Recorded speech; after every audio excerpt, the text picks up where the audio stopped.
get those teleprompters out of here. We're going to have some fun, right? Get those teleprompters. We have a president, our president, and I'm not talking about this president, I'm talking about that president. We don't like those teleprompters. Donald Trump may not like teleprompters, but he must like television at least. Television likes him. The billionaire turned TV reality star brings a new reality to presidential politics as the Republican frontrunner. And not only does he dominate TV news, our next guest says he's exactly the president our country needs right now. Jeffrey Lord served President Reagan as his associate political director, and now Jeffrey has served up a new book. It's entitled, What America Needs: The Case for Trump. Jeffrey joins us tonight from Newsmax, New York. Jeff, I referenced the Donald and television, but some conservative talk show hosts have made Mr. Trump somewhat radioactive in terms of the exchange with Ted Cruz. Rush Limbaugh, in particular, yesterday had this to say. And I will tell you that, like I've said before, I think Trump is making a strategic error in the way he criticizes Cruz. But folks, it's unrealistic to expect that they're not going to go after each other. They're number 1 and 2. Iowa and New Hampshire are at stake. This is politics. There's only one winner. That is true. And we should also know, Jeffrey, that Mark Levin had plenty to say. In fact, he said to Trump, quote, cut the crap. Now, against that tableau, that's the way Newsmax.com reported. That's what Mark said on his radio program. Despite those bumps with conservative commentators, it seems that Trump can be as politically incorrect as he enjoys, and it doesn't hurt him. Why is that? Yeah, I do think there's a couple things at play here. And good evening, JD. It's nice to be with you. Thanks for having me.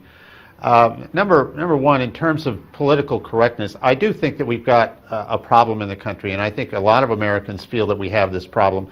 This has gone from being, a minor amusement to a minor annoyance to much more than that. And now I think we're seeing a situation where this is being used in the government in ways that are fatal to some people. When you look at the Fort Hood shooting and Major Nidal Hassan, who was quite clearly tending towards jihad and al-Qaeda and all of this, and he was a major in the United States Army, and the reports are afterwards that the Army didn't want to go after him because they were afraid of political correctness. So the bottom line is being politically correct is absurd, and Trump is the antidote most people perceive. Has tapped into this. Yeah, now that is right. I mean, his blunt speaking does that, I think. Well, in addition to blunt speech, he's always been a man of strong opinions. There's some interest in his past opinions. The Cruz campaign is making much of this. For example, I love to hear what the Donald says about the border,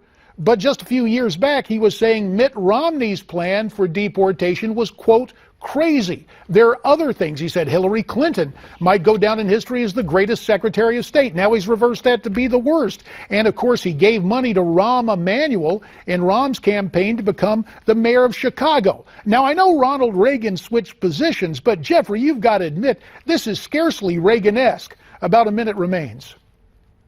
Well, I don't think that, Donald Trump is a businessman. And when he has that hat on, I think he does, to be perfectly candid, what serves his business interests. But I do think now that he's become a very serious candidate here. He appeals to a lot of people for a lot of reasons: the economy, foreign policy, national security, political correctness, etc. And he's willing to take them on, and I think people are willing to overlook some of these things. Well, Jeffrey, you obviously make the case for Donald Trump in your new book, What America Needs: The Case for Trump. Jeffrey, we hope you'll come back and visit us as the campaign progresses here on Newsmax Prime. I'd be happy to, JD. Excellent. To be continued then, sir.